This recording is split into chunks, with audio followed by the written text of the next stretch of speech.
Eh, bueno, les voy a presentar.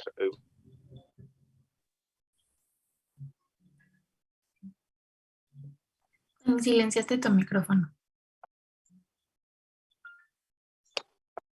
Ay, perdón, estoy hablando. Disculpen. Este, bueno, les voy a presentar la escala de evaluación del estado funcional, o por sus siglas en inglés FAST.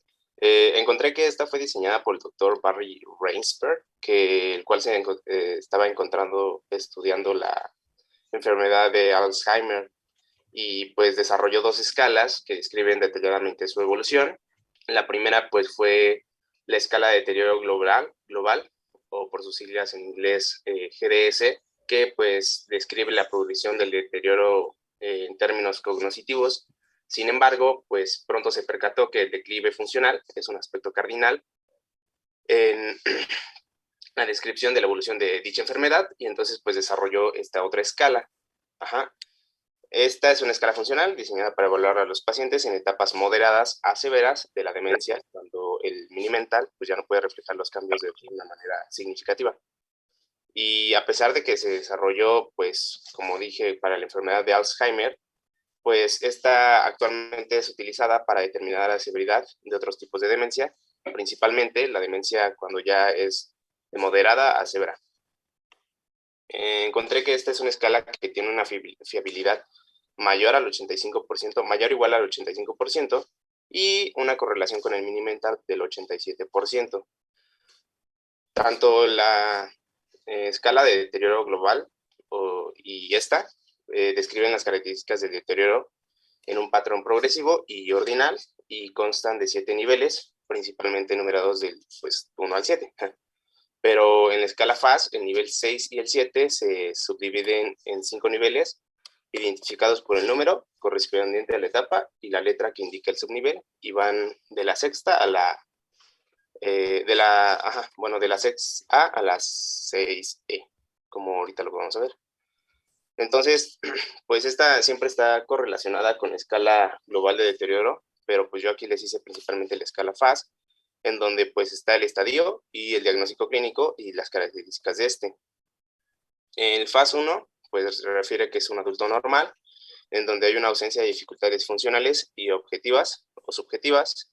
El FAS 2 es adulto normal de edad, en donde solamente suele haber quejas por haber olvidado dónde dejó algunos objetos, por ejemplo las llaves, etcétera, y dificultades subjetivas en el trabajo. En cuanto al 3, pues es compatible con demencia incipiente, en donde pues se refiere que hay una disminución de su capacidad laboral evidente según sus compañeros o cuidadores, y dificultad para viajar a lugares nuevos, donde hay una disminución de la capacidad organizativa.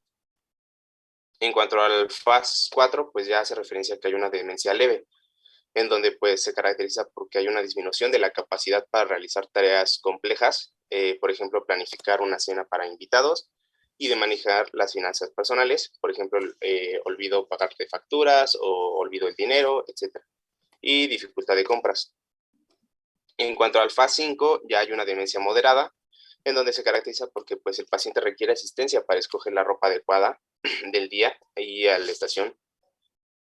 Y la duración, durante la entrevista, perdón, el paciente es incapaz de recordar aspectos importantes y relevantes de su vida actual, por ejemplo, una dirección o un número de teléfono que no ha cambiado desde hace muchos años, o nombres familiares próximos, tales como los nietos. En cuanto al FAS 3, este ya pues es pues, básicamente donde hay una demencia de moderada a grave, en donde pues ya hay un decremento de la habilidad del paciente para vestirse, bañarse y lavarse, y pues como les dije, este se subdivide a su vez en 5 niveles. El 6A es donde se viste incorrectamente sin asistencia o indicaciones. El 6B es incapaz de bañarse correctamente. Por ejemplo, pues tiene dificultad para ajustar la temperatura del agua, o de vez en cuando o con mayor frecuencia en las últimas semanas. El 6C es incapaz para manejar la mecánica de ir al baño. Por ejemplo, pues se le olvida tirar de la cadena, o pues no se limpia adecuadamente, o inclusive se le olvida limpiarse. El 6D es incontinencia urinaria, de vez en cuando o con mayor frecuencia en las últimas semanas. Y el 6E, pues hay una incontinencia fecal. Por otra parte, el FAS7 pues ya hace una directa demencia grave, en donde ya hay una pérdida del habla y de la capacidad motora, y se especifican 6 subestadios. Es igual el 7A, es incapacidad de hablar. Bueno, la capacidad de hablar está limitada aproximadamente a un promedio de media docena o menos de palabras diferentes en el curso de día o a lo largo de una entrevista con el paciente. Hay una capacidad de hablar limitada a la utilización de una sola palabra inteligible en un día normal o de igual forma al momento de hacer una entrevista. De igual forma hay una pérdida de la habilidad para caminar, es decir, no puede andar sin ayuda de otra persona. El 7D, pues hay una pérdida de la habilidad para estar sentado sin ayuda. Por ejemplo, pues el individuo se va a caer si en esta silla no hay apoyos o no hay recargaderas, ¿no? Y el 7E hay una pérdida de la capacidad de sonreír. Y bueno, también encontré que en el 7E también hay donde el paciente, donde también está el 7F, la pérdida de la capacidad para mantener la cabeza erguida por sí solo, que es lo que nos comentaba la doctora la vez pasada, que pues ya en esos estadios el paciente pues ya realmente ha perdido pues ya esta capacidad. Y ya, esa es la escala de evaluación del estado funcional. Okay. ¿Leíste cuáles eran las características de la demencia en estado terminal? Sí, aquí están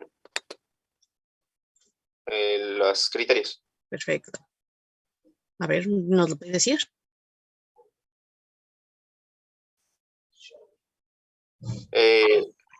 ¿Mande? ¿Nos las puedes comentar? Bueno,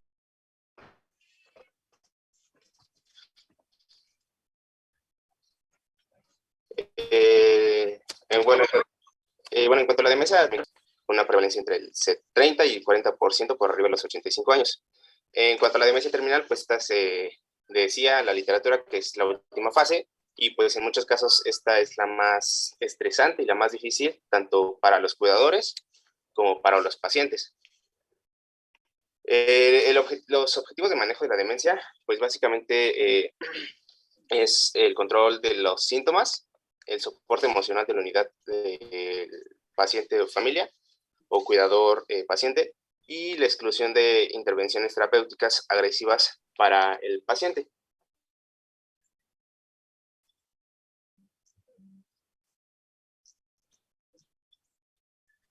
¿Escuchan a Daniel? Yo no lo oigo ya. En cuanto a los criterios, pues es...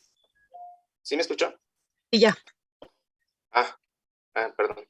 Entonces, bueno, estos son los criterios de demencia terminal que pues fueron adoptados por la National Spice Organization en 1996, aunque actualmente siguen pues operativos, por así decirlo.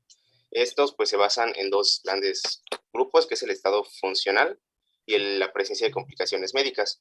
En cuanto al estadio funcional, pues estos son 3, que es a pesar de que los pacientes se encuentran en una fase severa de demencia, pueden tener un pronóstico superior a 2 años, y la supervivencia básicamente dependerá de la incidencia de comorbilidades, así como pues de los cuidados recibidos por parte de la familia o el cuidador.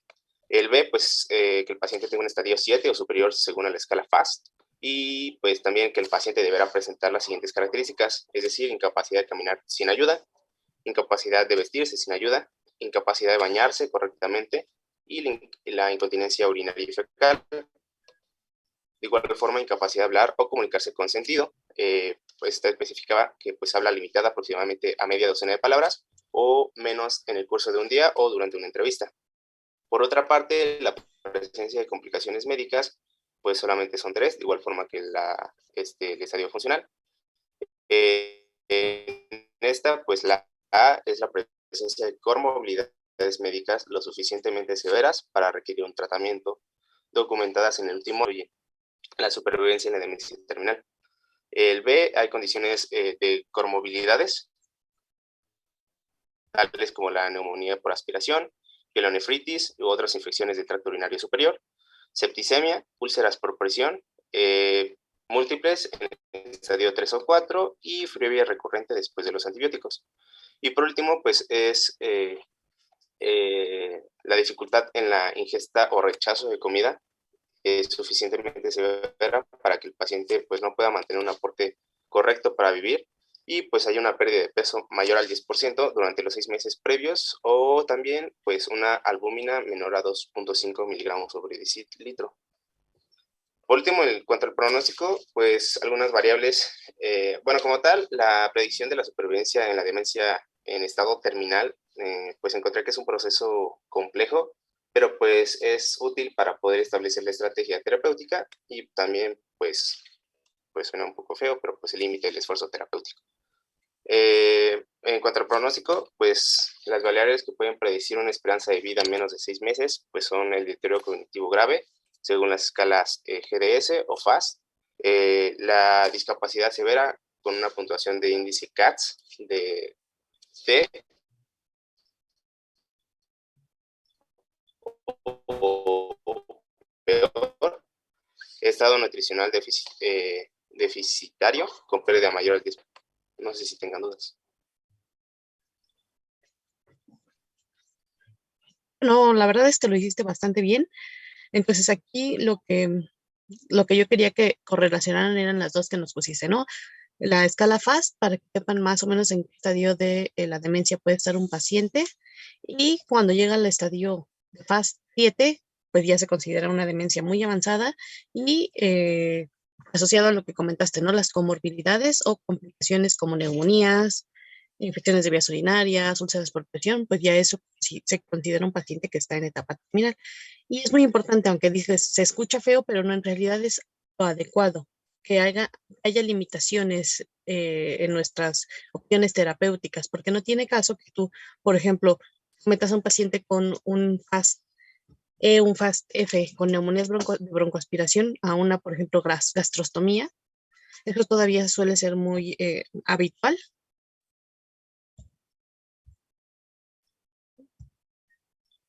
Perdone, todavía suele ser muy habitual a los pacientes con deterioro neurocognitivo que tienen ya trastorno de devolución los quieran someter a una gastrostomía. Y la literatura ya nos ha dicho que aunque el paciente se someta a la gastrostomía, esto no va a mejorar ni su estado de nutrición, ni va a disminuir el riesgo, la desnutrición que van a tener, y al contrario va a aumentar el riesgo de complicaciones asociadas al procedimiento quirúrgico. Entonces, si hay un momento en el que tienes que limitar tus opciones terapéuticas porque van a caer en la futilidad. Recuerden que ya vimos el término futilidad. Hagas la intervención en este tipo de pacientes, no te va a dar una mejoría en el pronóstico. El pronóstico va a ser el mismo, que va a ser terminando en pues, el fallecimiento del paciente. Entonces, es importante que sepan cuando un paciente ya está en un estadio de demencia grave, que ciertos opciones terapéuticas ya están incluso contraindicadas. No es que tú se las niegues, es que están contraindicadas porque no vas a cambiar en nada el pronóstico. Entonces, por ejemplo, un paciente con deterioro neurocognitivo ya en estos estadios de 7A, BS, pues ya no es candidato, por ejemplo, a un apoyo mecánico ventilatorio, ¿no? Si llegara con un proceso neumónico que requiriera o que cumpliera criterios para intubar al paciente por presentar una demencia grave, pues ya no está indicado, ¿no? Esto es lo que yo quería que les quedara un poquito claro. Creo que ha sido de estas clases de las mejores que me han dado de demencia de ayer y hoy, para que les quede pues más claro, porque hay veces que nunca volvemos a ver el tema de deterioro neurocognitivo más que en geriatría. No sé qué opinen sus compañeros o si tienen alguna duda todavía. No, doctora, todo bien. Bueno, muchas gracias, Daniel. Muy claro. Muy bien explicado. Sí, tengo una pequeña duda, pero es más como, bueno, de un caso que conozco. Eh, esta escala, la de FAST, es, ¿cómo decirlo? Como acumulativa. Es decir, por ejemplo, si conozco a gente adulta que ya tiene, pues vaya, incontinencia urinaria y a lo mejor pequeños datos del FAST 3, pero no tiene del FAST 4. Entonces, ¿podría ser como demencia o eso sería o no sería como catalogarlo ahí? Acuérdate que esto es una clasificación de demencia. O sea, si tu paciente no cumple criterio de demencia, no le puedes clasificar. Para cumplir el criterio de demencia tendrías que hacerle, por ejemplo, el mini mental, y si tiene un mini mental menor de 24, o si le haces estudios neurocognitivos y te salen inferiores a lo que debería de tener para su edad y para su sexo, entonces y tiene alteraciones de la funcionalidad, entonces sí podría entrar en demencia. O sea, yo puedo tener a esta edad sin ningún deterioro neurocognitivo, continencia urinaria, por ejemplo, bueno, yo no, pero las mujeres multíparas que pueden ya tener incontinencia por esfuerzo, cuando se posen, cuando se ríen, lo vamos a ver en incontinencia, pero tú tengas incontinencia no quiere decir que tengas demencia. Tienes que tener el deterioro de tus funciones cognitivas, con deterioro de la funcionalidad, cumplir criterios de estudios cognitivos. Y se supone que te pondrías el más alto, o sea, no, donde tengas más déficit, es el que te correspondería, el FAST que te correspondería. En general es para ponerlo en leve, moderado o severo. Y yo les dejo, y no va a ser como tarea, pero si quieren todavía checarlo, pueden checar el que nos dijo Daniel, el GDS. Hay uno que se llama CDR. Son escalas para clasificar la demencia. CDR, GDS y pues el FAST. Es nada más ustedes chequenlas para que las revisen. No es tarea, nada más que las chequen. Doctora, Sí, yo sí, tengo puedo. una duda. No. Bueno, es que no sé cómo plantearla bien, pero bueno, lo que habían dicho ayer y también lo que venía en el video que nos mandó de su amiga o no sé, de la doctora Lourdes, creo, que habían dicho que no debemos de confundir la pérdida de memoria en el aspecto de, por ejemplo, si tienes depresión, a que haya un deterioro cognitivo, ¿no? Pero esto, por ejemplo, si tú tienes depresión y sabes que tienes una pérdida de memoria, bueno, o sea, tipo no está bien, hay alguna, es que no sé muy bien cómo plantearlo, pero hay alguna como susceptibilidad o algo así que puedas desarrollar el deterioro cognitivo, o sea, es como más probable que lo puedas desarrollar al ya tener este déficit bueno, este problema con la memoria dado a la depresión. Sí. O sea, incluso la depresión se le conoce como pseudodemencia. Cuando tienes un paciente con problemas de memoria, tienes que descartar siempre depresión, porque acuérdense que lo que nos afecta la depresión es la atención, y si no tenemos adecuada atención no vamos a registrar, y si no registramos obviamente no vamos a recordar lo que deberíamos de tener almacenado. Entonces, primero lo tienes que descartar, depresión, después das tratamiento a la depresión.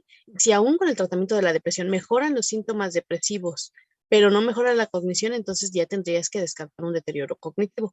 Y con respecto a la otra pregunta, el tener depresión de forma crónica incrementa el riesgo de presentar deterioro neurocognitivo, y especialmente si no le das tratamiento. Y esto puede ser, o sea, a cualquier edad o ya hablando, o sea, geriátricamente, o sea, por ejemplo, No, no sé, yo ejemplo, tengo depresión y tengo falla en la memoria, entonces, por ejemplo, ¿puedo llegar a desarrollar una demencia? en Ah, esta edad no. O sea, si tú ahorita tienes deterioro cognitivo, eso se llama demencia de inicio temprano. Hay demencias especiales en etapas menores de 60 años. Estas son un poquito más agresivas y son menos frecuentes. Entonces, no es lo común que tú a esta edad desarrolles deterioro cognitivo. Y puede ser que si tú toda tu vida vas arrastrando problemas de ánimo, entras en depresiones recurrentes, cuando envejezcas sí puede ser que tengas mayor riesgo de presentar deterioro cognitivo, pero que tú a esta edad por depresión tengas problemas de memoria no es lo común. ok, está bien, gracias. Entonces vamos a iniciar ya la clase, Doctora, que yo nada más justo es tenía de una duda. depresión, ¿no? Doctora, ¿Vale? Perdón. yo nada más tenía una duda. Ay, Bruno, otra vez. Disculpe. Bueno, era nada más de demencia y era como comentar en la carta que nos envió de la esposa de Robin Williams, ¿Ya mencionaba la que leíste? sí, está bastante ¿Verdad que triste. está bonita? Bueno, está triste. Sí, un poquito. O sea, está bonita, pero triste, pero mencionaba que, o sea, que Robin Williams era una persona bastante inteligente, entonces como que y ya solamente se mencionó que al último es posible que presentaba como alucinaciones, que era una de las cosas que Es patognomónico de demencias de Lewy. ajá, pero que él no presentaba muchas alucinaciones y el doctor como que dio a entender que es posible que a lo mejor sí las presentaba, pero él las disimulaba. Pero ¿qué tan, o sea, esto se da en todos los pacientes? O sea, ¿es probable que sí se pueda como disimular una alucinación o nada más depende de la persona y su nivel como de inteligencia o algo así? Mira, con respecto del nivel de inteligencia, esto lo que hace es que te dificulta el diagnóstico. Son pacientes que tienen un alto nivel cognitivo previo, entonces tienen muchas estrategias para evitar el declive, o sea, para que nosotros no nos demos cuenta. Utilizan estrategias, como por ejemplo tener su libretita o cosas que ellos hacen para que no nos demos cuenta, porque es un diagnóstico difícil, tanto para la paciente como para la familia como para el médico. Entonces, muchos pacientes sí hacen incluso un esfuerzo muy extremo para salir bien en las pruebas cognitivas. Esto me ha pasado, por ejemplo, hacen mucho esfuerzo, incluso hasta el otro día me dicen los familiares, es que quedó muy cansado porque hizo mucho esfuerzo para salir bien en las pruebas. Entonces, sí, tener un alto nivel de escolaridad, en un principio te protege, o es un factor de protección para que no te dé deterioro cognitivo. También te da muchas estrategias para que no se vaya dando cuenta el deterioro en momentos leves. Fue lo que le pasó a él. Y cuando ya estaba en etapas moderadas o severas, cuando empezó a presentar sintomatología, ese síntoma él no lo decía. Probablemente como eran visuales igual estaba él solo y nadie más se daba cuenta, pero él no las decía. Y eso fue lo fundamental para no dar con el diagnóstico. Como negaba que tuviera alucinaciones, los médicos no lo consideraban como dentro de los diagnósticos. Entonces, sí puede pasar que cuando tienes una alta escolaridad, tengas muchas estrategias y desde simular sintomatología para que no caigas en este diagnóstico, porque aparte es un diagnóstico feo y estigmatizante, ¿no? Pero entonces ahí es como problema de los pacientes, doctora. O sea, es decir, como, o sea, me refiero a que no se puede diagnosticar demencia por cuerpos de Lewy porque el paciente sí tuvo alucinaciones, pero como no quiere aceptar que tuvo alucinaciones. Entonces, ese es un problema técnicamente fue un problema de Robin Williams. Pues no O, podríamos bueno, victimizar, ¿no? O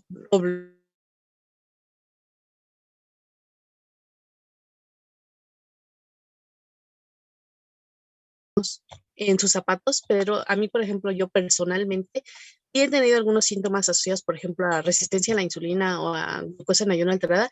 Yo misma me automedico o hago una buena dieta unas 2 semanas antes de hacer los laboratorios, porque no nos gusta ser etiquetados con el diagnóstico de enfermedad, de diabetes, de hipertensión. Y los pacientes se rehúsan mucho a que les den el diagnóstico. El clásico que llega, y yo tenía a veces la glucosa alta, pero ahorita ya me dijeron que tenía la prediabetes, me dieron mi metformina y ahora ya me curé. O el que tiene hipertensión y le dan su captopril y ya como las presiones ya le salen bien, para él ya está curado. Y así seguramente también le pasó a él, porque llama la atención que con el dinero que tenía ellos, con los especialistas que lo estaban viendo, sí viste que según en Stanford, no lo diagnosticaran. Eso llama muchísimo la atención. Cuando su caso es de libro. Es que hasta ella dice, presentó los 40 síntomas que puede presentar esta enfermedad, salvo las alucinaciones. Y ella misma piensa que las tuvo, pero no las dijo. ¿Quién más leyó el artículo? Sí, yo también lo leí, doctora. Sí, yo a los que no lo leyeron les recomiendo que lo lean porque es un caso clásico de cuerpos de Lewy y también pueden ver el punto de vista de un familiar que a veces no tenemos la oportunidad de ponernos en sus zapatos. Y ella lo hace bastante bien. Como dijo Bruno, es triste, pero para los médicos es muy enriquecedor. De hecho, por eso lo hizo. Bueno, entonces, ya podemos ver la Doctora, clase de depresión de. a mí me había dejado investigar del Alzheimer. No sé si lo digo ahorita o después. Creo que vemos la clase, ¿no? Y ya después lo vemos. Ya Ok, vamos bien atrasados. sí. Va, gracias. Vale, entonces ya comparto la pantalla. Por favor.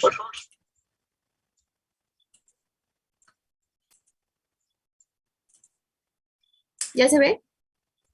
Ya se ve. Ya, Monse. Gracias.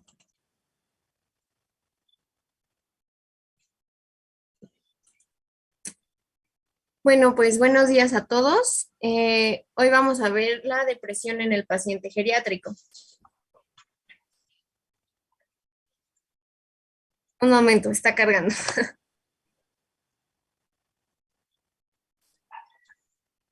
Los temas que vamos a ver, primero una pequeña introducción, luego vamos a pasar a la fisiopatología, también vamos a ver los factores asociados a la depresión en el envejecimiento, las manifestaciones clínicas, evaluación y diagnóstico, y por último vamos a ver el manejo. Vamos a empezar por decir que la depresión se considera más un cuadro sindrómico con un conjunto de síntomas de carácter afectivo, ya sea tristeza, decaimiento o irritabilidad. Y también la depresión en adultos mayores es un trastorno bastante recurrente y esto resulta del estrés psicosocial o fisiológico al que ellos se ven sometidos. Es un problema más común que la demencia, pero a diferencia de la depresión sí se puede tratar. Y es muy importante por esto que nosotros hagamos un diagnóstico oportuno, ya que si no se trata puede conducir a que nuestro paciente desarrolle discapacidad, deterioro cognitivo, exacerbación de problemas médicos, mayor uso de sistemas de salud e incremento de riesgo en caídas y también en suicidios. Y pues obviamente, como en cualquier etapa de la vida, impacta en múltiples áreas de la vida del anciano y repercute en la calidad de vida. Algo muy importante es que hay que tener en cuenta el estigma social que hay alrededor de la depresión, ¿no? A pesar de que es una enfermedad muy común hoy en día y que se ha levantado, que se ha intentado educar a la población sobre esto, sigue siendo bastante estigmatizada. Y esto provoca problemas más graves de salud mental y también pocas oportunidades de alivio, porque o el paciente no va a saber identificar cuándo es que necesita ayuda profesional o no va a querer buscar ayuda por el peso que tiene decir, tengo depresión, ¿no? Porque cómo vemos o cómo se le ve a una persona con depresión, se le ve como débil, caprichosa, incapaz, indiferente, negativa e incluso está plasmado en la Biblia como uno de los pecados capitales, que es la pereza. Y también, por otro lado, los proveedores de salud asumen o asumimos que estos síntomas o signos de la depresión en el envejecimiento, en el adulto mayor específicamente, son cambios normales de la edad o respuestas a eventos de la vida del anciano, ¿no? Ya sabemos que el envejecimiento es una etapa, pues, de pérdidas y estas en sí, pues, desatan los síntomas de la depresión. También el riesgo de suicidio. Se ha visto que un 18% de los suicidios en total son de personas mayores de 65 años. Aproximadamente un 3% de los adultos mayores que viven en la comunidad reportan pensamientos suicidas y un 0.6% ha hecho un plan para suicidarse. Los factores de riesgo que tenemos para el suicidio son antecedentes previos de suicidios o suicidios en la familia, el ámbito de residencia, la situación conyugal, el nivel educativo, las comorbilidades, los eventos vitales traumáticos en edad temprana, el sexo masculino, el bajo apoyo sociofamiliar. Y algo que me pareció muy interesante es que específicamente en las mujeres, un factor de riesgo es que residan en el área urbana de la ciudad. Y antes de empezar con la clase en sí, me gustaría que tuviéramos en cuenta algunos conceptos clave que nos van a servir para el diagnóstico, para los diagnósticos diferenciales. El primero es la depresión mayor, que según el DSM-5 es la angustia o deterioro clínicamente significativo en las áreas sociales, ocupacionales u otras áreas de la vida que duran más de 2 semanas. Y los síntomas que vamos a ver, algunos de ellos son cambio en el apetito, el sueño o la actividad, la pérdida de energía, los sentimientos de culpa o inutilidad, la disminución de la concentración y el pensamiento suicida. En cuanto a la epidemiología de la depresión mayor, esta va a variar mucho dependiendo del entorno en donde nos encontremos. Si nos encontramos en la comunidad, se va a ver una prevalencia de 5 al 10% y esta obviamente va a aumentar cuando el adulto ya requiera cuidados. Y si el paciente está hospitalizado o en centros de asistencia o asilos, la prevalencia va a aumentar de un 16 a un 50%. Igual muy importante tener en cuenta la depresión subsindrómica, que en comunidad va a tener una prevalencia del 10 al 25%, y en hospitales o asilos va a subir hasta un 50%. La depresión subsindrómica es cuando uno hace, por favor.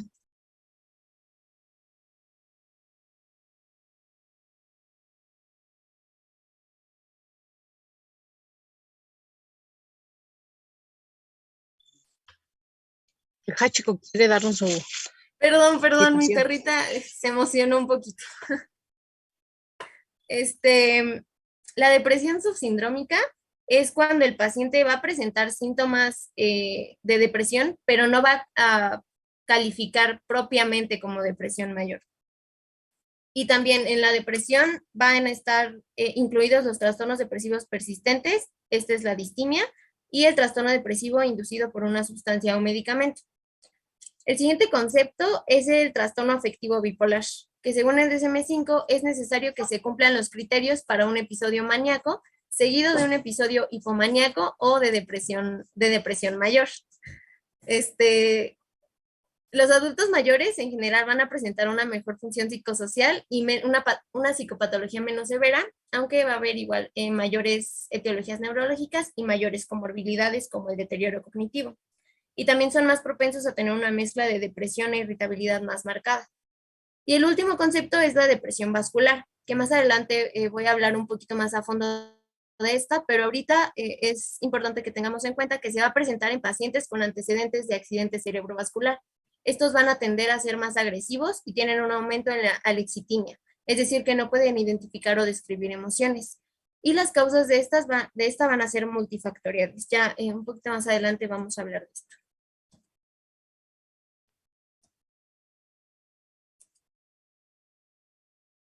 Ahora sí, pasando a la fisiopatología, aquí vamos a ver las bases biológicas de la depresión, específicamente en el paciente geriátrico.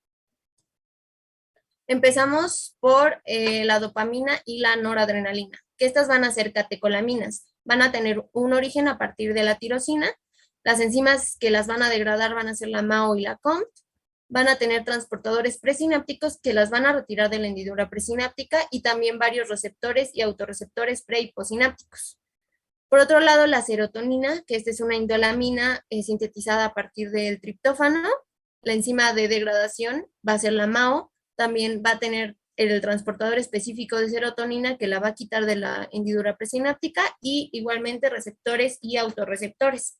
Y a través de estos, las monoaminas van a llevar a cabo sus acciones fisiológicas. Y ahora, ¿cómo se relacionan?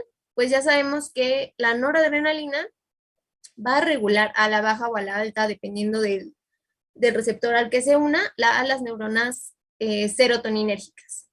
Y la serotonina va a regular a la baja las neuronas dopaminérgicas y noradrenérgicas, ya sea dependiendo si se une a receptores somatodendríticos directamente o indirectamente cuando se une a receptores en las interneuronas GABAérgicas inhibitorias.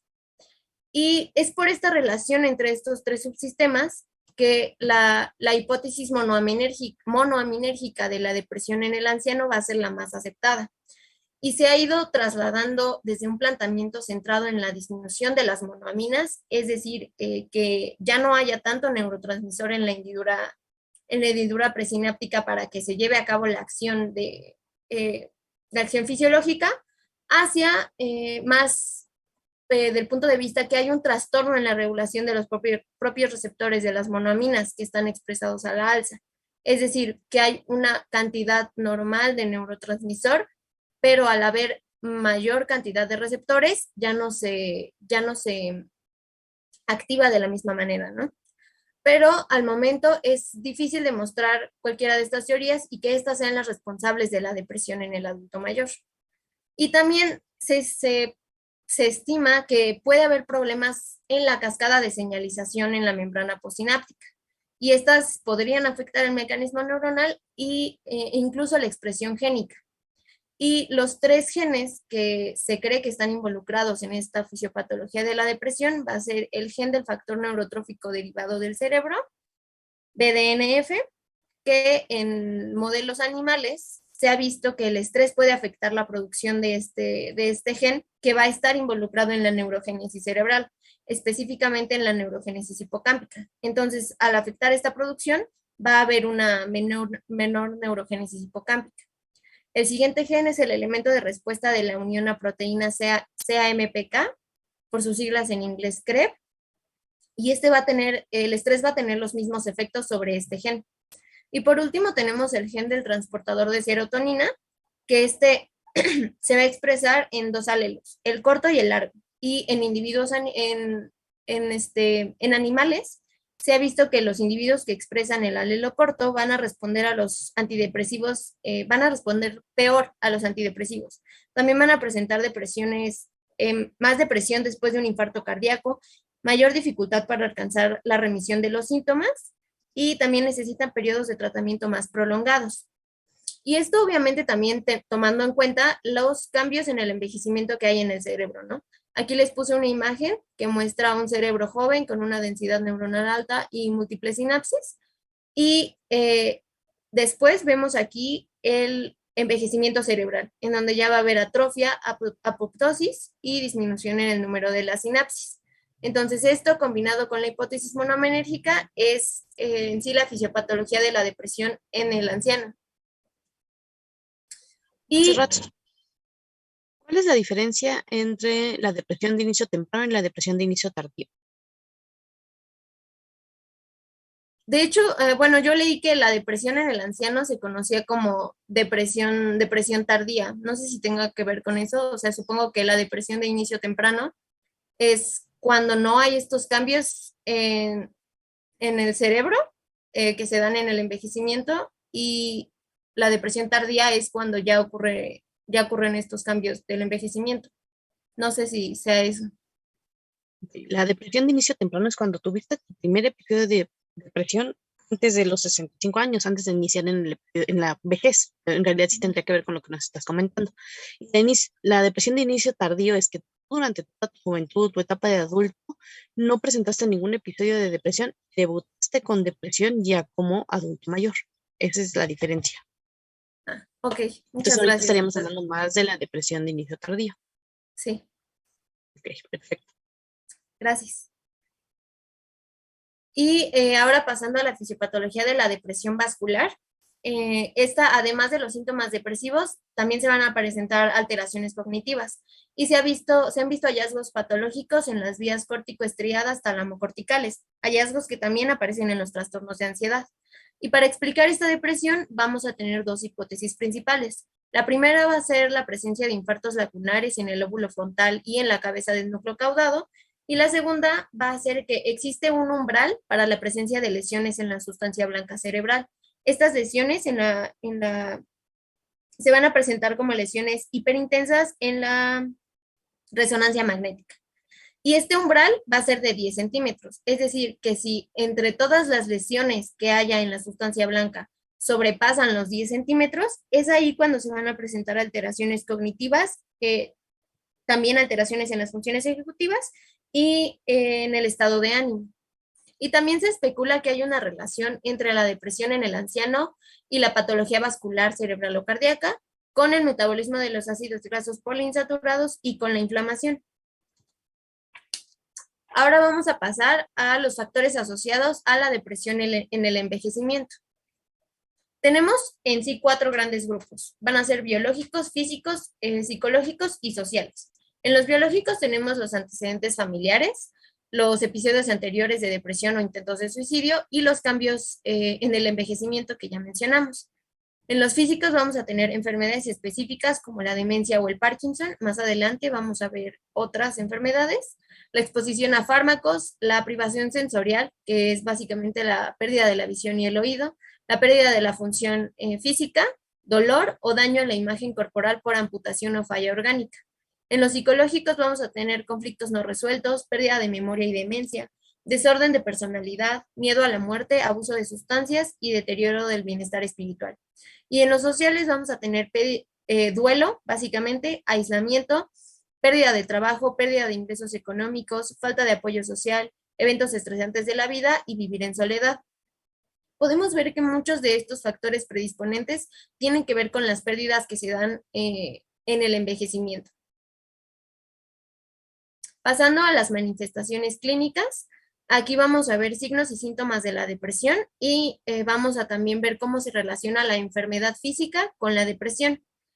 Hay que tomar en cuenta que las personas mayores pueden no presentarse con los síntomas típicos de la depresión, los que ya mencionamos en la introducción, o por el contrario, pueden tener estos síntomas, pero no quejarse de ellos o admitir que existen. Un poquito como lo que estábamos platicando ahorita de la carta.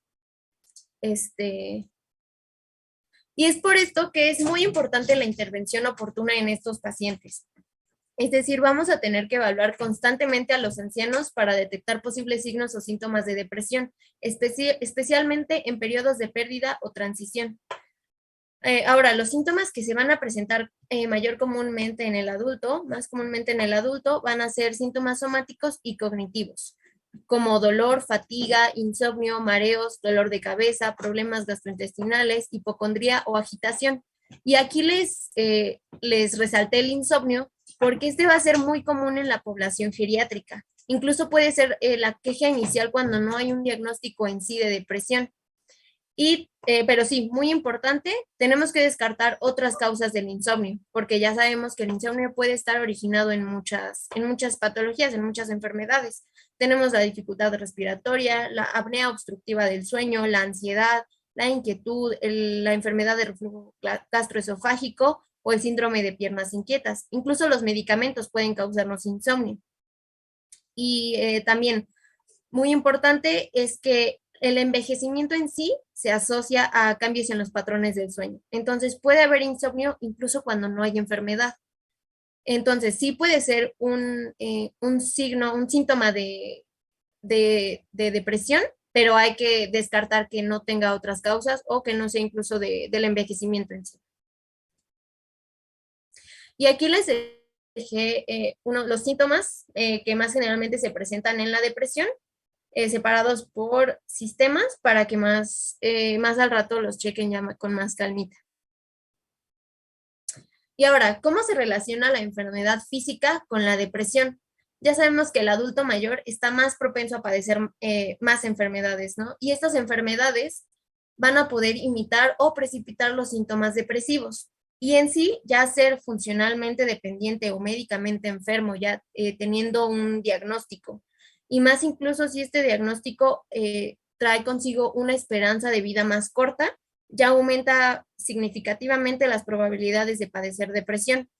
Entre las enfermedades que pueden padecer los pacientes van a estar enfermedades metabólicas como deshidratación, enfermedades endocrinas como hipo o hipertiroidismo, cardiovasculares como infarto de miocardio y neurológicas como Parkinson, demencia, isquemias o incluso tumores.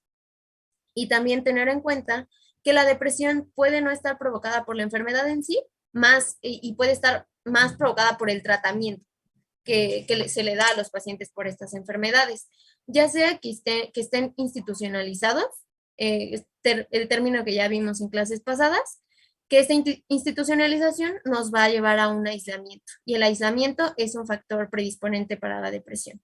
También tenemos complicaciones iatrogénicas como deterioro funcional, úlceras por presión, problemas de incontinencia o estreñimiento, y también fármacos. Va a haber muchos fármacos que nos van a poder causar síntomas de depresión. Más adelante los vamos a ver. Entre ellos están los antihipertensivos, los antilipídicos, los antiepilépticos, los corticosteroides o los sedantes hipnóticos. Entonces hay que checar si la depresión no está precipitada por algún medicamento que traiga ya nuestro paciente. Entonces aquí les dejé igual las enfermedades asociadas a la depresión separadas por sistemas para que las chequen ya más tarde. Y aquí está una tablita con todos los medicamentos que van a causar síntomas de depresión. Son bastantes, como podemos ver. Y entonces hay que tener muy, muy presente la polifarmacia que traiga nuestro paciente al momento de dar un diagnóstico. Vamos a pasar a lo que es la evaluación y el diagnóstico. La depresión en el adulto mayor, como en cualquier otra etapa de la vida, va a ser un diagnóstico clínico. Esta, nada más sí hay que tener en cuenta que se complica, el diagnóstico se complica en pacientes geriátricos por la existencia de enfermedades previas o los cambios naturales de la edad. Para el diagnóstico va a ser muy importante hacer la historia médica completa, como en todas las enfermedades. Y también para cada síntoma somático que nos refiera al paciente, se deben descartar enfermedades físicas. Y cuando estos síntomas somáticos no puedan ser o no estén asociados a enfermedades, estos deben levantar sospecha. Y los medicamentos que ya vimos, los que causan síntomas de depresión, hay que tenerlos muy en cuenta. Y laboratorios, esto va muy relacionado con el descartar enfermedades físicas en el paciente. Y ya como tal para el diagnóstico, vamos a tomar en cuenta los criterios del DSM-5. Es decir, que si el paciente, aquí se los puse, si el paciente experimenta un estado de ánimo deprimido o disminuye el interés o el placer en las actividades habituales y satisface al menos 4 de los siguientes criterios, es decir, cambios en el peso o en el apetito, insomnio, hiperinsomnia, agitación psicomotora o retraso, fatiga o pérdida de energía, sentimientos de inutilidad o culpa excesiva o inapropiada, disminución de la capacidad de pensar o concentrarse o indecisión, y pensamientos recurrentes de suicidio. Estos síntomas deben estar presentes casi todos los días en un periodo de 2 semanas con un cambio de funcionamiento anterior. Es decir, que sí se vea un antes y un después en el paciente. Y también los síntomas causados por abuso de sustancias o por una condición médica general no van a ser tomados en cuenta para el diagnóstico. Y también, muy importante recordar que, que las diferencias que puede haber en los síntomas en el anciano. Ya vimos que los síntomas somáticos van a predominar. El paciente en sí puede negar estar deprimido. La apatía y la abstinencia son comunes en el anciano, aunque los sentimientos de culpa van a ser menos comunes. La pérdida de autoestima sí es muy prominente y también la incapacidad para concentrarse con el deterioro de memoria y otras funciones cognitivas es común.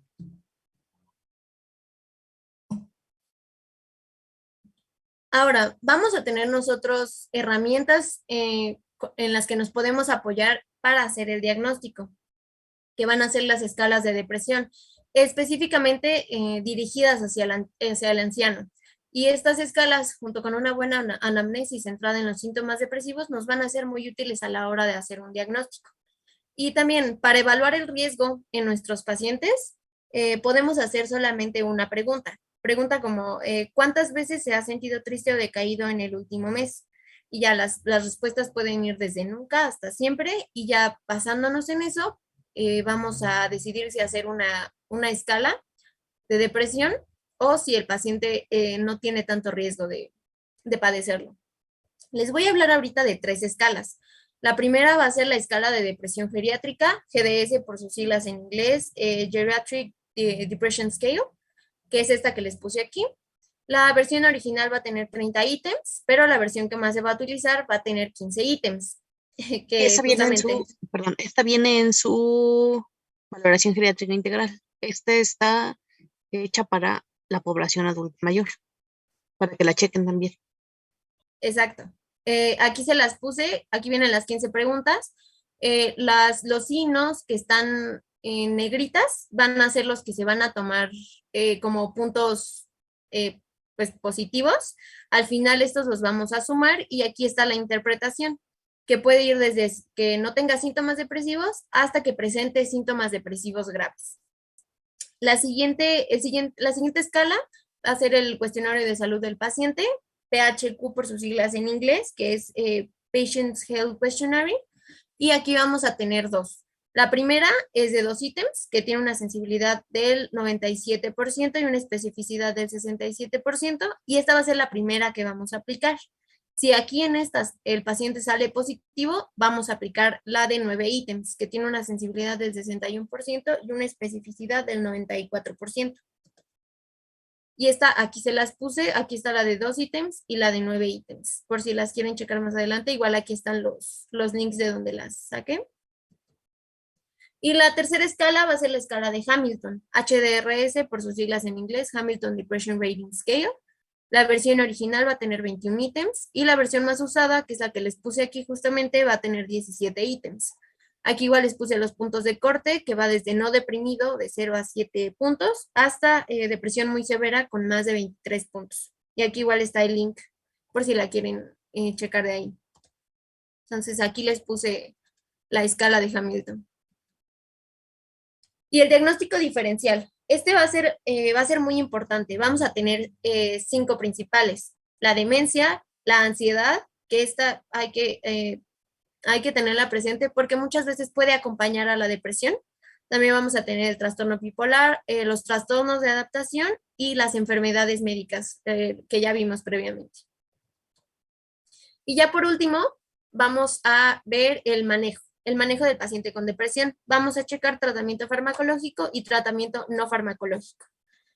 Se me hizo muy importante empezar diciendo que la depresión en el anciano a menudo se trata de manera inadecuada. Entonces hay que prestar mucha atención a la hora del tratamiento, ya que o no reciben tratamiento de plano, o las dosis de los fármacos son inferiores a las recomendadas o son tratados durante periodos muy breves de tiempo. La primera línea de tratamiento en pacientes con depresión severa va a ser la farmacológica, igual que en adultos jóvenes. Pero también se ha visto que el tratamiento no farmacológico, es decir, la psicoterapia, tiene el mismo efecto en el tratamiento y es mejor si van acompañados. Muy importante tener presente que en el tratamiento farmacológico se deben considerar las interacciones medicamentosas, específicamente las que tienen que ver con el citocromo P450, porque ya sabemos que este citocromo es mediante el cual se metabolizan muchísimos de los fármacos que nosotros recetamos, y es muy frecuente que el paciente anciano ya traiga una polifarmacia.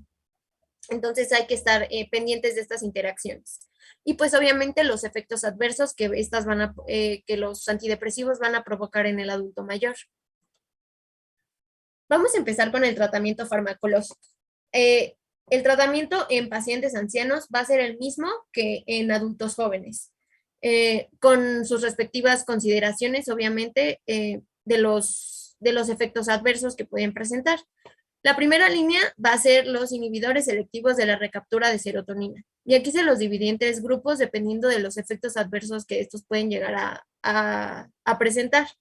El primer grupo vamos a tener a la fluoxetina, al escitalopram y al citalopram, entre otros fármacos. Los efectos adversos que estos que pueden presentar los adultos mayores va a ser aumento en pensamientos suicidas, mayor hostilidad, agitación y ansiedad. Y aquí se los resalté porque es muy, muy importante que lo tengamos en cuenta. Estos van a aumentar el riesgo de caídas, fracturas y pérdida ósea. Y también pueden causar hiponatremia. El segundo grupo va a estar la mirtazapina y la duloxetina. Estos van a causar sedación significativa y aumento de peso, que en pacientes que presenten pérdida de peso o insomnio, puede no ser tan malo que se presenten estos efectos adversos, puede ayudar a los pacientes, ¿no? Y el tercer grupo vamos a tener al bupropión, a la trazadona y a la venlafaxina.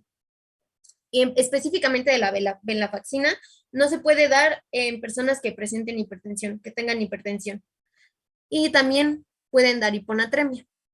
Y es muy importante recordar que cuando estemos en tratamiento con inhibidores selectivos de la recaptura de serotonina, no podemos dar inhibidores de la MAO, o al revés, si ya tiene un tratamiento con inhibidor de la MAO, no podemos dar un inhibidor. Igual, cuando se termina un tratamiento de inhibidor de la MAO, debemos esperar 2 semanas antes de poder administrar un inhibidor de la recaptura de serotonina. Y algo que me pareció muy importante comentar, que venía en la bibliografía, fue que frecuentemente el tratamiento inicial va a fallar en los pacientes ancianos. Entonces es por esto que se requiere una monitorización continua y muy de cerca de nuestro paciente anciano. Y también informar tanto al paciente como al cuidador o a la familia de los efectos adversos que pueden presentar al nosotros recetar estos antidepresivos. Ya sabemos igual que hay otros antidepresivos que se usan para el tratamiento de la depresión, como los antidepresivos tricíclicos o los inhibidores de la MAO. pero estos al darle a los adultos mayores efectos adversos más severos, ya se han quitado del tratamiento y es por esto que se usan los inhibidores selectivos de la recaptura de serotonina. Aunque si estos fallan, también podemos considerar el uso de litio o también combinarlo con un antipsicótico. Y aquí, por ejemplo, fluoxetina es de los menos recomendados en el adulto mayor porque causa anorexia y tiene muchos efectos secundarios y muchas interacciones farmacológicas. Entonces, yo prefiero que cuando tengan adultos mayores con deterioro del ánimo, prefieran otros, ¿no? Utilicen otros como citalopram, sertralina. Y como, acuérdense, vamos a ver en polifarmacia, hay algo con los adultos mayores que siempre tienes que empezar con dosis pequeñas y un fármaco a la vez. Cuando empiecen con cuando empiecen con algún medicamento, tienen que empezar con la dosis más bajita. Yo recomiendo que, por ejemplo, inicien el citalopram con un cuarto de tableta, 2 semanas, y no hubo ningún efecto secundario. Después ya suben la dosis a media tableta y luego semanas más y así poco a poco hasta que lleguen a la dosis mínima efectiva, que en el citalopram es de 10 miligramos. Y con respecto a la duración del tratamiento, tiene que ser largo, como ya lo comentó su compañera. Si interrumpes el tratamiento, el paciente recae. Pues por lo menos tiene que tener 1 año de tratamiento con el antidepresivo para que se resuelva el trastorno depresivo. Pilar, ¿nos quieres comentar algo? Quiero hacer una pregunta, doctora. Por ejemplo, con la sertralina, que igual tiene efecto anorexigénico, ¿podríamos darlo o tampoco se recomendaría? Porque pues el efecto anorexigénico es menor que en la fluoxetina. ¿O nos Sí se vamos a otro? recomienda. Y lo que pasa es que fluoxetina aparte tiene muchas interacciones farmacológicas. Sí podemos utilizar sertralina. La verdad es que también depende mucho del paciente. Podemos intentar con uno y a veces no le cae y entonces tenemos que intentar con otro medicamento. Ya nos lo comentó ahorita nuestra compañera. A veces es muy frecuente que el adulto mayor no, eh, no acepte el fármaco, tal vez la primera opción que le damos, pero siempre un tip para que lo acepten es que empieces con dosis bien chiquitas, porque los adultos mayores eh, tienen muchos efectos secundarios. A veces, por ejemplo, estos les dan somnolencia o les dan como agitación o ansiedad, entonces no te lo quieren utilizar, pero si empiezas con dosis chiquititas, poco a poco se va adaptando al adulto mayor para, ¿cómo se llama? Para utilizarlo. Sí se Gracias, recomienda esa doctora. trena. Y aquí, por ejemplo, la hiponatremia también es un efecto secundario que no queremos, ¿no? En los adultos mayores, pero es muy frecuente. Lo que hacen, por ejemplo, en nutrición es que inician el antidepresivo y como a las 2, 3 semanas le piden unos electrolitos de control para verificar que no haya tenido alteraciones en el sodio, por ejemplo, pero sí es muy frecuente. Además, recuerden que siempre pues, los adultos mayores, cuando son un poquito, no tan grandes, 65, 70 años, te los aceptan mejor que cuando ellos son mayores de 85, de 90 años. Entonces, todo se tiene que individualizar, pero también aquí importante ver la vaccina, no dar en pacientes con patologías cardiovasculares. Un pequeño tip. Y lo que nos comentó, mirtazapina y duloxetina, especialmente mirtazapina da sueño y hambre. Si tienes un paciente que se queja de insomnio y de anorexia, le puedes dar un poquito de mirtazapina por la noche y también nos ayuda a sus efectos secundarios a tratar estos síntomas. Doctora, yo tengo una duda. Mande. Con respecto al tema que nos dio Fer de delirium, pues mencionamos que la etiología pues también partía como de los fármacos, ¿no? Y en este caso pues son la mayoría benzodiazepinas. No, O sea, aunque estas no son benzodiazepinas, pero los benzodiazepinas sí te pueden, ¿cómo se llama? Precipitar un delirium. Especialmente, por ejemplo, si el paciente crónicamente las tomaba y te las quitas de tajo, ahí te puede dar un delirium por supresión. ajá. Sí, o sea, cualquiera de estos medicamentos, especialmente en un paciente que está frágil, cualquiera de estos medicamentos, aunque se las des en dosis chiquitas, te puede hacer que el paciente caiga en delirium. O sea, todas las intervenciones con el adulto mayor deben ser bien razonadas y siempre estar al pendiente, ¿no? De cuando inicies algún antidepresivo, algún nuevo fármaco, sí te puede provocar delirio. Cualquiera. Hay Ok. pacientes que son tan frágiles que el hecho de que en la noche les entre una lucecita por la ventana puede hacer que se te delire, porque son muy, muy frágiles y están en un equilibrio muy, muy frágil que puede hacer que te caiga en delirium, en desequilibrios hidroelectrolíticos, en una interacción farmacológica. Ok, ¿y ahí qué podríamos hacer? Lo que tienes que hacer es monitorizar bien al paciente em, y desafortunadamente hay momentos en los que el paciente no aguanta el fármaco y tienes que utilizar otras opciones. Incluso hay como medicamentos como naturistas, ay, no se me fue la palabra de cómo se llama este. La hierba de San Juan tiene algunos efectos antidepresivos. Si ya intentaste con algún fármaco, no te lo tolera, es intentar con este medicamento hierba de San Juan, o pues la psicoterapia, como nos comentó ahorita tu compañera, que también nos da buenos resultados. Ok, Eso es lo difícil o lo feo de la geria. El paciente es bien especial. Ya cuando ustedes empiecen a ver a los adultos mayores o cuando empiecen a rotar, cuando estén en el internado, no va a faltar el viejito que entra a urgencias por hiponatremia porque hace 1 o 2 semanas le iniciaron la sertralina en dosis de caballo, ¿no? Lo van a ver, estoy segura que lo van a ver. sí, doctora, muchas gracias. Perdón, Monse. No, no se preocupe, doctora. Muchas gracias por las intervenciones. Bueno, ahora vamos a ver unas cuantas consideraciones, que es más o menos lo que ya nos dijo la doctora ahorita. La primera es que al momento de nosotros administrar antidepresivos a nuestro paciente, vamos a tener que hacer una valoración geriátrica integral, individualizar nuestro tratamiento, ¿no? Vamos a tener que checar comorbilidades, historial de respuesta previa, es decir, si ya le habían recetado antidepresivos antes, el costo, porque sabemos que los antidepresivos pues son medicamentos medio caros, ¿no? Entonces hay que ver si nuestro paciente igual tiene acceso a estos. También la preferencia del paciente hay que tomarlo muy en cuenta y los efectos secundarios que ya revisamos.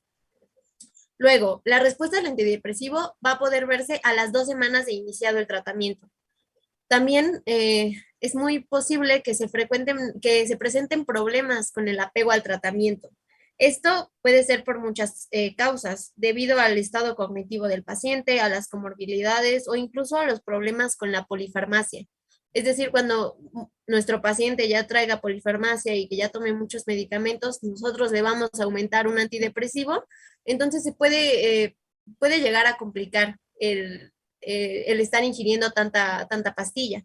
Y es por esto que es muy importante la evaluación del cumplimiento farmacológico y también la participación de la familia o del cuidador de nuestro paciente. También, igual, lo que ya dijo la doctora, se deben iniciar con dosis subterapéuticas e ir subiendo gradualmente hasta alcanzar una dosis mínima efectiva, eficaz, para que el tratamiento tenga sea más bueno, por así decirlo. También se ve una menor eficacia antidepresiva en los pacientes geriátricos. Se ha visto que los ancianos responden a los mismos antidepresivos que la población de adultos jóvenes, pero su efecto sí es menor en pacientes geriátricos. Y esto se puede deber tanto a la comorbilidad como a la polifarmacia o a déficit de las funciones ejecutivas. Igual, se me pareció muy interesante que la gravedad de la depresión va a influir en la respuesta al tratamiento. Es decir, a mayor gravedad del episodio depresivo, va a haber una mayor respuesta al tratamiento. Igual también afecta la duración, pero esta va a ser al revés. Cuando se presenta una mayor duración en el episodio depresivo, la respuesta al tratamiento va a ser menor. Y también igual lo que ya nos comentó la doctora, los tratamientos deben ser largos. Estos se deben continuar de 4 a 9 meses después de la remisión de los síntomas depresivos en nuestro paciente. Y por último, también, muy importante, si al quitar nosotros el medicamento vemos que que vuelven los síntomas, se debe considerar muy seriamente una dosis de mantenimiento, es decir, que ya el antidepresivo se lo tome pues ya siempre, ¿no? Y por último, el síndrome serotoninérgico o el síndrome de abstinencia. El síndrome serotoninérgico no se tienen muy bien definidos la prevalencia y la incidencia de este, tanto en población general como en los ancianos, pero se estima que hay una prevalencia del 10% en la población geriátrica. Esto y el síndrome serotoninérgico va a aumentar el riesgo de padecerse cuando los individuos presentan un déficit en el metabolismo periférico de la serotonina. Y este déficit está presente en enfermedades cardiovasculares, hepáticas o pulmonares. Y pues es muy frecuente ver a pacientes mayores con este tipo de enfermedades. Y también por las interacciones con el citocromo P450. Ya sé que ya se los repetí mucho, pero de verdad es muy importante checar las interacciones farmacológicas que puede tener con los diversos tratamientos que ya trae el paciente. Y por otro lado, el síndrome de abstinencia serotoninérgica. Este va a ser cuando nosotros le quitemos al paciente el inhibidor de la recaptura de serotonina y va a tener una duración aproximada de 2 a 3 semanas.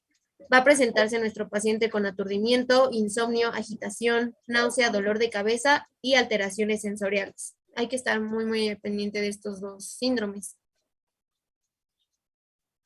También en la bibliografía venían estas dos, la terapia electroconvulsiva y la simulación magnética transcraneal, pero no estoy muy segura si se consideran tratamientos farmacológicos o no farmacológicos, porque venían en ambas en diferentes bibliografías, y por eso los puse como en medio de las dos, ¿no? Empezando con la terapia electroconvulsiva. Esta va a consistir en la inducción de una crisis comicial generalizada con una finalidad terapéutica mediante la estimulación eléctrica del sistema nervioso central. Esta va a ser la terapia más efectiva para los pacientes que presenten depresión resistente al tratamiento farmacológico. Se ha visto una respuesta en más de un 60% de los pacientes. Y también leí que se puede considerar como tratamiento de primera línea en situaciones agudas de riesgo de suicidio o en pacientes con deterioro médico grave o cuando la velocidad de respuesta al tratamiento sea crucial. También aquí no vamos a tener contraindicaciones absolutas, pero sí vamos a tener un riesgo relativo de aumento de presión intracraneal, que cuando nuestro paciente ya tenga problemas cardiovasculares previos, cuando esté bajo tratamiento con inhibidores de la MAO o con litio y el riesgo propio de la anestesia. Los efectos secundarios que se van a presentar en los pacientes pueden ser amnesia transitoria, cefalea, confusión, euforia y trastornos cognitivos, pero estos en general van a ser leves y transitorios. También leí que la terapia electroconvulsiva se consideraba bastante segura para el adulto mayor y pues muy efectiva. Y por otro lado tenemos la simulación magnética transcraneal. De esta no encontré mucha información, pero encontré que los resultados muestran eficacia, pero que la magnitud de los efectos es más variable que con la terapia electroconvulsiva. Pero se está investigando mecanismos para aumentar su eficacia. Y ya para terminar, vamos a ver el tratamiento no farmacológico, que es básicamente la psicoterapia. Y como ya les había mencionado antes, cuando en pacientes que combinan la psicoterapia con el tratamiento farmacológico, se ve una remisión de los síntomas mayor. Tenemos 3 terapias. La primera va a ser la terapia cognitivo-conductual. Esta va a tener una duración de 14 a 16 semanas y se ha visto que a las 12 semanas alcanza la misma remisión que con los antidepresivos. Y esta va a ser la terapia que junto con la terapia farmacológica va a demostrar mejores resultados en cuanto a la remisión de los síntomas. También tenemos las terapias PEARLS, que es el programa de fomento de vidas activas. Este se hizo más para uso en la comunidad, tiene una duración de 4 a 6 sesiones, estas se dan en casa y ofrecen al individuo herramientas para resolución de problemas y para que ellos participen en actividades agradables para ellos. Y por último ya tenemos la terapia de resolución de problemas. Esta va a tener una duración de 6 a 8 reuniones, en donde se le va a enseñar al individuo cómo enfrentar los problemas que le causen angustia y también les ayuda a la solución de problemas. Y ya eso fue todo. No sé si tengan alguna otra duda.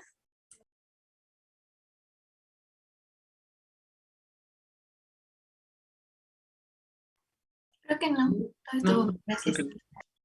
Creo que no. Creo que en general nos dijiste lo más importante. Nada más que me quedó un poquito al aire un tema importantísimo que va de la mano con depresión en el anciano, el suicidio en el adulto mayor. Entonces, quisiera que una de sus compañeras me hiciera una pequeña infografía de lo más importante del suicidio, que lo podamos ver en 5 minutos. Se lo voy a dejar a Mariana Lerón. Sí, doctora. Entonces, Gracias. es una infografía así rapidísima, 5 minutos de lo más importante del suicidio en el anciano. Es tan importante conocer el suicidio, el riesgo de suicidio en el anciano, reconocerlo y qué estrategias se hacen para disminuir la incidencia, ¿no? Porque lo más importante del suicidio del anciano es que los adultos mayores que tienen ideas y planeación suicida lo logran, tienen estrategias muy efectivas. Entonces, quisiera que nos haga la infografía rapidísimo, 5 minutitos de lo más importante de eso. David. Doctora, me quedó una duda respecto a la sertralina que dijo que a dosis altas puede provocar hiponatremia. Todos los inhibidores de la recaptura de serotonina pueden provocar hiponatremia. Oh, y en caso de que, por ejemplo, el paciente tenga hiponatremia secundaria al uso de estos antidepresivos, ¿cómo modificamos como su esquema terapéutico? Porque si retiramos el medicamento, el paciente recae. Y si generalmente son todos los antidepresivos que generan hiponatremia, ¿por cuál lo cambiamos o cuál es la estrategia terapéutica en estos casos? Ok, lo tienes que suspender a fuerza porque si no vas a perpetuar ese desequilibrio hidroelectrolítico. Cuando cae en hiponatremia, y es aguda, va a tener manifestaciones severas y habitualmente se requiere manejo en hospitalización. Entonces, se lo retiras, si te cae en delirium, vas a tener que manejar el delirium en el hospital y después puedes intentar, por ejemplo, con mirtazapina o, o medicamentos, por lo que te comentaba, la hierba de San Juan, que no tiene tanta evidencia, pero puedes utilizarla ya cuando intentaste otros fármacos y no lo lograste, o psicoterapia. Hay veces en el que no te lo toleran y se lo tienes que quitar a fuerza, pero tienes que descartar otras causas de hiponatremia, ¿no? Puede ser que no sea solo ese fármaco, sino que aparte tome diurético, que su furosemide, que su, ¿cómo se llama? Hidroclorotiazida, que aparte de eso tome su inhibidor de recaptura de serotonina y otros fármacos. Casi nunca suele ser por un fármaco solo. Suele ser de esos pacientes que tienen la polifarmacia, que aparte tienen nutrición, fragilidad. Entonces, pues, si no lo toleras, lo tienes que retirar y utilizar otro tipo de estrategias, incluso la psicoterapia. Ok, Eso es lo doctora, difícil de la muchas geriatría. Es que ahorita estamos viendo tragedia, pero el paciente, aparte de tener sus síndromes geriátricos, va a tener sus patologías crónicas. Que ya se infartó, que ya tiene neumopatía, que tiene hipertensión. Entonces vas a tener que manejar todo lo médico, más aparte todo lo de geria, ¿no? Red de apoyo social, que ya tiene depresión, que ya le dio el deterioro cognitivo, que ya se está ulcerando, que tiene movilidad. Ahorita yo le he estado enseñando, estamos viendo lo bonito de la geria, pero la geria es bien difícil. De hecho, yo no estoy de acuerdo en que sea de entrada directa.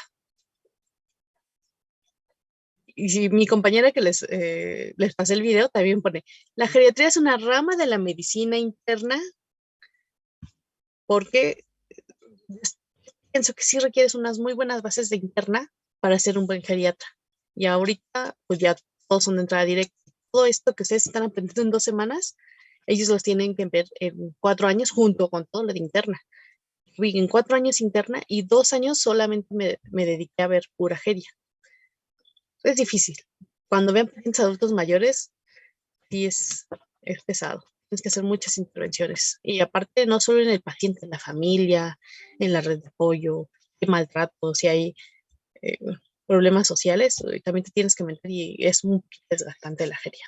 Es bonita, pero es bien desgastante. Es una especialidad difícil. Entonces, me falta nada más lo de Alzheimer. Sí, doctora. ¿Nos lo presenta, por favor?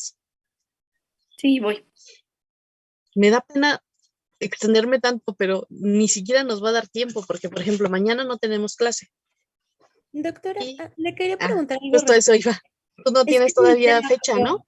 No, es que es mi tema, pero en el calendario me puso que es mi clase mañana y mañana es No, viernes, es que me entonces, equivoqué porque no puse sé. fecha de ¿Sí expongo octubre. mañana? No, mañana no, porque no hay clase, pero no sé si tus compañeros quieran verla mañana. Pues como ustedes me digan, ya la tengo hecha, o sea, si quieren mañana, mañana, si quieren otro día, no pasa nada. Lo que estaba pensando es unirla con la mía de fragilidad. La mía no va a ser, no me va a tardar tanto. Voy a tratar de hacerlo muy rápido. Ujú. Es lo que les digo, están bien, tenemos muchísimos temas. Entonces, ¿qué día expondría para que lo anote y no se me olvide? Déjamelo checo y te aviso a ti, ¿no? Ah, bueno, va. Pero yo creo que mañana no, porque es nuestro día libre. Sí, bueno, gracias.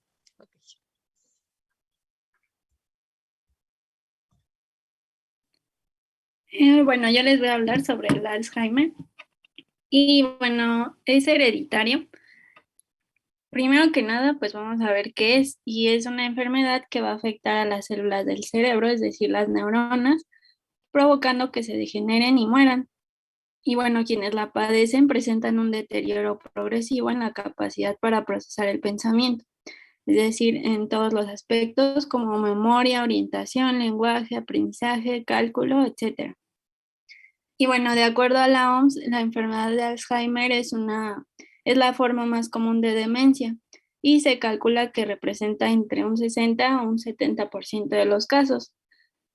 Bueno, es importante conocer que el gen más común asociado con la forma más frecuente de esta enfermedad es un gen de riesgo llamado apolipoproteína E, que tiene tres formas comunes, es decir, la ApoE2, que es la menos común en la población y que parece disminuir el riesgo de Alzheimer, la ApoE3, que es la más común y que no parece incidir en el riesgo de Alzheimer, y la ApoE4, que es la de frecuencia intermedia entre las dos anteriores y se relaciona con un incremento del riesgo de padecer Alzheimer.